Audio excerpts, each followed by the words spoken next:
It's the time for the PlayStation Portable 2 battle, because this is the 2021 model and we're going to compare this with the bad boy. Oh yeah, the 8-inch edition XXL from our friends from China, so let's go!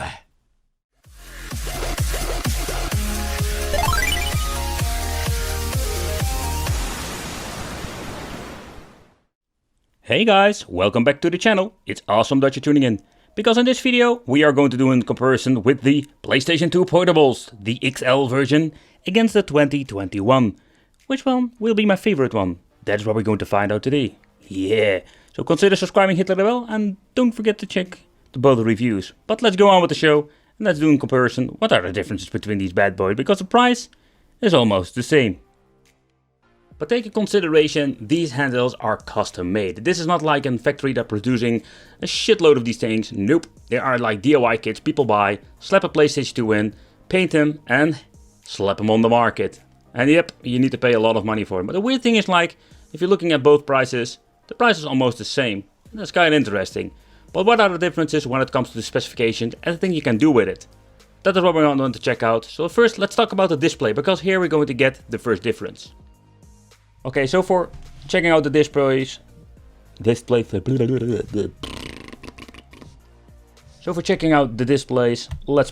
on the bad boys. I've charged them, there are some enough juice in it, so we can check it out. Let's boot it up.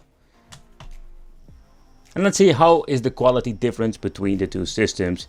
Because that is something that I noticed instantly when making these videos, the full reviews, that there are quite some differences between this. Let's talk about this one, the PlayStation 2 7-inch edition. I don't know what this is with these LCD displays, but also with the other one, like the old one I've reviewed, you can see that it's a 7-inch. It's not an IPS, or it's coming close to an IPS. I don't know what kind of display they're using, because when you're holding it like this, it looks like shit. But on the other hand, like with the PlayStation 8-inch, the viewing angle are way better. I hope you can see it on the camera. It's always very hard to record, but the viewing angles are way better. And of course, this thing is gigantic when it comes to the display itself. But the biggest difference is something else. The biggest difference is basically that we're going to get is the aspect ratio. This is a 7-inch widescreen display. And this is more getting into the original aspect ratio options. And a fun fact is, when you're looking back to this one, you can see we're having the menu button like this. But when you're pressing them and you're going all the way back, you can't change the resolution out. And with this version, we have the option to put it in the original resolution. But take consideration, when you're doing this, you have the option to do this, but you're going to have like black bars at the side. And that's something you need to consideration if you like it, because in the end, it squeezes back to the original aspect ratio, but you don't have a very big screen left. It looks very tiny compared with the other one. But you got the options to play widescreen and of course the 4:3 aspect ratio. Okay, so in the main review I was not really pleased with this handheld, and the main reason was the button. The buttons, oh boy, they are playing like really awful and they are not very responsive, and I will show you now what I mean with this. First thing is just the build quality of this version is way better. And the reason I'm saying it's way better, it's more like using different methods of putting the two shells together. Another thing I want to point out is like the paint job. So far I can see like there is no perfect PlayStation 2 Portable, and when you're looking closely you can see many flaws, and the paint job are just really bad or okay. Find it also quite disappointing to see that you're paying a lot of money for a device like this, and you don't just take the time just to basically sand this freaking thing, put a good primer over it, and just paint it in the certain color that you want, and give this thing just a freaking good, an amazing paint job, because you're paying a lot of money for a device like this. So coming back to the story why I think this is a way better clamshell design, simply because there are two screws are basically putting the two shells together, and it is a way better construction, and this will show you later on why this is compared with a bigger one. But then overall, let's talk about the weight and what are the differences with that.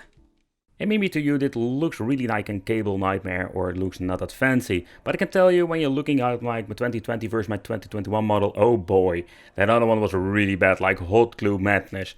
And they have like new 3D printed stuff, and they have a lot of changes like different PCBs inside now, so it looks way better, and the soldering from this guy is not that bad. To be honest, I can do a better job. But in the end, it's more like and quite interesting some concept with a, let's say with a special ribbon cable that goes to the top. There were like things you didn't have with the previous models. So it looks kind of nice. The main problem I had was like when this thing freaking came in, my mainboard was always rambling inside because they only used freaking 2 screws and without any hot glue whatsoever. And the PCB of my monitor was just loose. Not like Cable Nightmare, but it was more like the assembly was pretty damn poor. And especially when you're paying a lot of money for this freaking thing. Look at this. Oh man. I did fix it by the way, and also the mainboard. I glued it back in. It's like a minor fix and it was super easy to do. I basically made it better, but still it's more like quality control, there is none. Okay, first let's talk about the weight of this bad boy. So the weight is in total 738 grams. So let's take a close look at the other one. Okay, so let's take a close look at the 8-inch edition. And this bad boy is really a big bad boy because it weighs 828 grams. Holy crap. Whew. Stop going to the gym and just play with a PlayStation 2 Portable. Beefcake time. Okay, so let's talk about this version and how is the quality, etc. There is one thing I just want to point out, and that's quite interesting. This doesn't apply with the PlayStation 2 Portable. I've shown you like the 7-inch models, both of them. This one has an AV output. It's quite interesting, so basically you can use this thing like in game system. That's quite interesting in my opinion. But the paint job itself, I'm just going to show it like this with the lighting. You can see it is quite awful. A little bit of a bummer. I was hoping you're going to get a very nice paint job. Because, come on man, you're paying a lot of money for it. I just keep saying it, repeating myself, sorry guys. Because it is just what it is. So, here you can see we don't have the 2 screws at the back.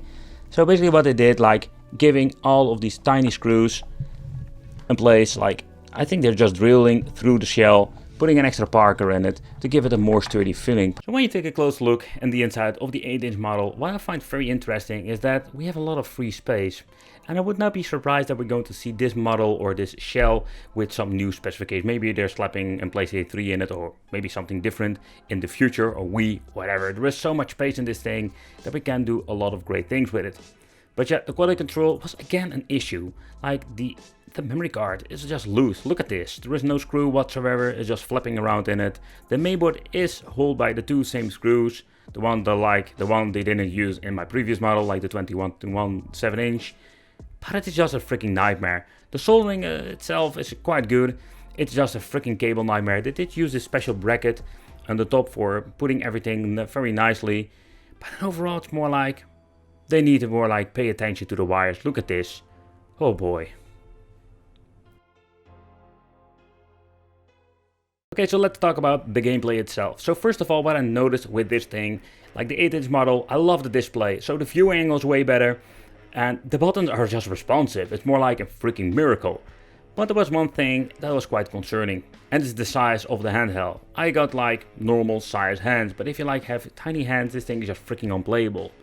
And that's the thing and the problem with the 8-inch in general.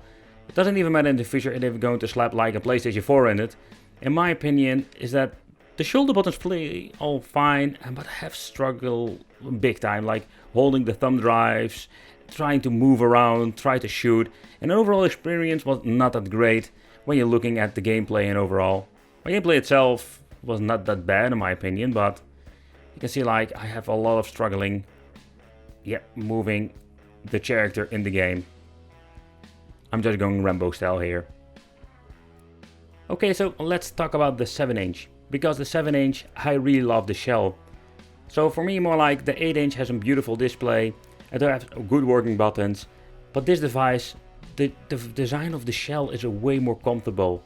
And even I think with some smaller hands, it will still be playable. And that is just a big issue with the 8-inch model. So that's what I already pointed out in the beginning, more like the 8-inch too big. It's more like you don't need to make this thing freaking big, otherwise it will be unplayable. It's a shame about the buttons, but if the buttons work perfectly, I think I would have not like the perfect experience with this, playing the PlayStation 2 games on my PlayStation 2 Portable. And now it's more like I'm struggling, reloading, struggling picking stuff up. It's freaking annoying.